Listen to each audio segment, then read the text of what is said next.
Hi, I'm Ginger, and I wanted to bring a message to you about head coverings for women while they pray or prophesy.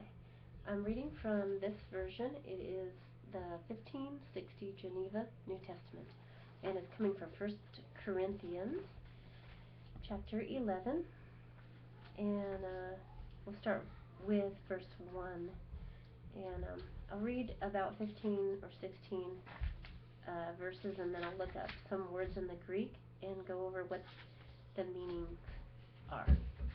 So here we go. I'll start at 1 Corinthians 11. Be followers of me, even as I am of Christ.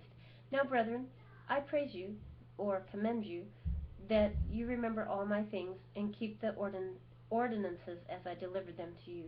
But I will determine that you know that Christ is the head of every man, and the man is the woman's head, and God is Christ's head. Every man praying or prophesying having anything on his head dishonors his head. That every woman that prays or prophesies bareheaded dishonors her head. For it is even one very thing as though she were shaven. Therefore, if the woman be not covered, let her also be shorn, to clip the hair short. And if it be shame for a woman to be shorn, to clip hair short or shaven, let her be covered. For a man should not to cover his head, for as much as he is the image and glory of God, but the woman is the glory of man. For the man is not of the woman, but the woman of the man. For the man was not created for the woman's sake, but the woman for the man's sake. Therefore ought the woman to have power on her head, because of the angels. Nevertheless, neither is the man without the woman, neither the woman without the man in the Lord. For as the woman is of the man, so is the man also by the woman, but all things are of God. Judge for yourselves, is it comely that a woman pray unto God uncovered? Does not nature itself teach you that if a man has long hair, it is a shame unto him? But if a woman has long hair, it is a praise unto her, for her hair is given her for a covering. But if any man lust to be contentious, we have no such custom, neither the churches of God. Okay, so I'll stop there at verse 16. And I first wanted to go over something that I looked up, and that was in the Greek. I looked up for 1 Corinthians 11:6, and I looked up a word, and the way that you say it, I'm not totally sure if I say it right, but it's katakaloupe in Greek, and I'll tell you the meaning. It means to cover, wholly, in essence, veil, cover, or hide. So if you were to look at this verse in 1 Corinthians that we just read, in 1 Corinthians 11, verse 6, that this, it's number 2619 in the Greek, that this goes with, then it would read as follows. It would be, okay, therefore, if the woman be not covered, and then again, that's number 2619, it means veil, cover, hide. So she is to put a veil on, some type of a veil. Let her also be shorn, to clip the hair short. And if it be shame for a woman to be shorn, to clip hair short or shaven, let her be covered. Okay, I looked up that word covered again, and it's 2619 again, because it's twice in this verse, and it means the same thing. Let her be covered, let her veil, cover, hide. So what you see on my head is a scarf that I got at Walmart. It has some flowers and butterflies on it, and it's a long scarf. There's the butterflies and there's a flower. And so anyway, this scarf was like $4 or $5, and I just have it on top of my head, and then I tied it in the back and pulled these around front. But something like that, it would suffice. It just says veil. So any type of scarf, I don't mean just a thin hair accessory, nothing like that, but like some type of a scarf would work for a head covering. And you're to do it when you pray or prophesy, because it says right here in verse 5 of chapter 11 in 1 Corinthians, but every woman that prays or prophesies bareheaded dishonors her head, for it is even one very thing as though she were shaven. So it's like she's got a bald head if she does not cover her head when she prays and prophesies. And so I also looked up in this chapter, chapter 11 of verse 15, I looked up the word covering here in the Greek. It says, "But if a woman has long hair, it is a praise unto her, for her hair is given her for a covering." The reason why I looked up this verse is because a lot of people think that your hair is the only covering that you need when you pray or prophesy. But why would they use a different word for covering, for the word hair, than the covering that is mentioned in the same chapter for verse 5, if they were one and the same thing? So the word, which is different, and for this is para, parakoleion, I guess that's how you say it in Greek, is number 4018, and it means something around one, in essence, a mantle, veil, covering, or vesture. So your hair is a veil. Yes, it is a type of covering. Your hair is a covering.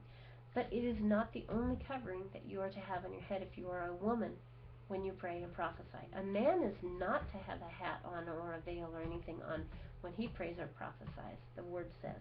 Because it says in verse 4, every man praying or prophesying having anything on his head dishonors his head. So he's not to. Okay, you might be wondering why on earth we have to do this. Well, verse 10 really tells us one of the reasons why. Therefore ought the woman to have power on her head because of the angels. So when you're praying or prophesying, you know, the angels are watching, and that is why it has something to do with the angels. So anyway, I just encourage people to, women to cover their head when they pray or when they prophesy. You can get all kinds of beautiful scarves at Walmart or probably Target too. I think Target's about $14 a scarf, but at Walmart you can get things like this. Is really, I thought was really pretty. I bought this at Walmart, and it was about $5, $4 or $5, and you can use these pretty scarves as a veil, and it doesn't have to be flashy or something showy, you know, but just something simple that you could put on. I keep mine on throughout the day because I pray all day, you know, on and off all day, so I don't want to have to put it on and off all day, so I just keep it on. So I just think it looks fine, just draped like on and then tied in the back. But you can do it. There are different ways. Some people tie a full-on bun in the back and put like the hair that hangs down into a bun in the back, and that's nice too. You know, it's not about a fashion statement. It's about being obedient to the word. And so I encourage you to check out what Pastor Bob Hanat says. I'm not sure if you pronounce the H. It's B-O-B and then last name H-N-A-T. He's with Hanover International Bible Church, and he has a wonderful teaching on this whole thing.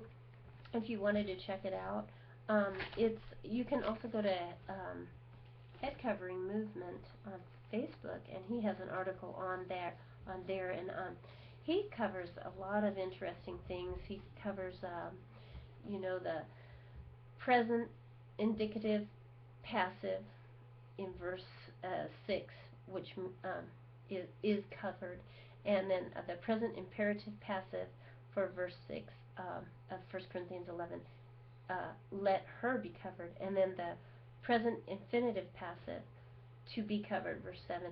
It's just, you know, he goes into different things, and it's just very interesting. He covers even some history.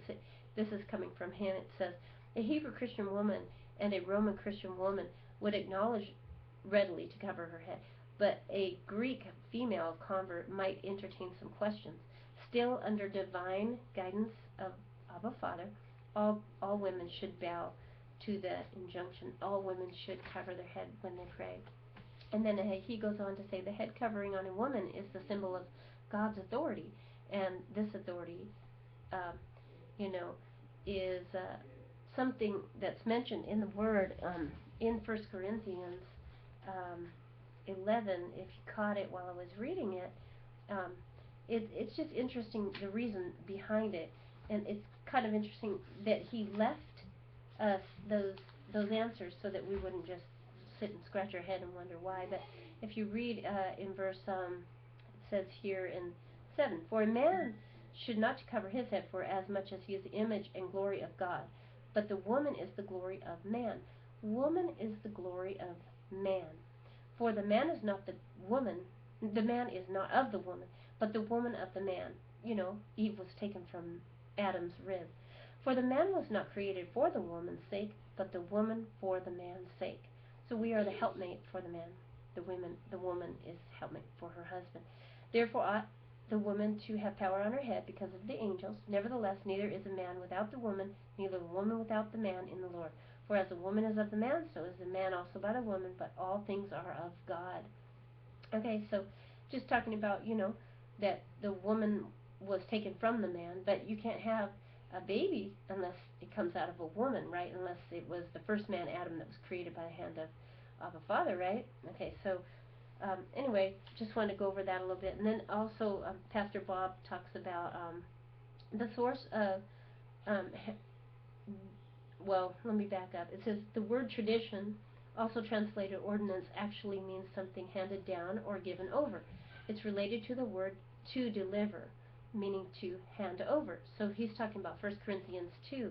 So that's significant because, this here we're getting something handed down. And, Paul was hearing from the Spirit of Abba Father. He was hearing from the Most High One when he wrote and penned these things.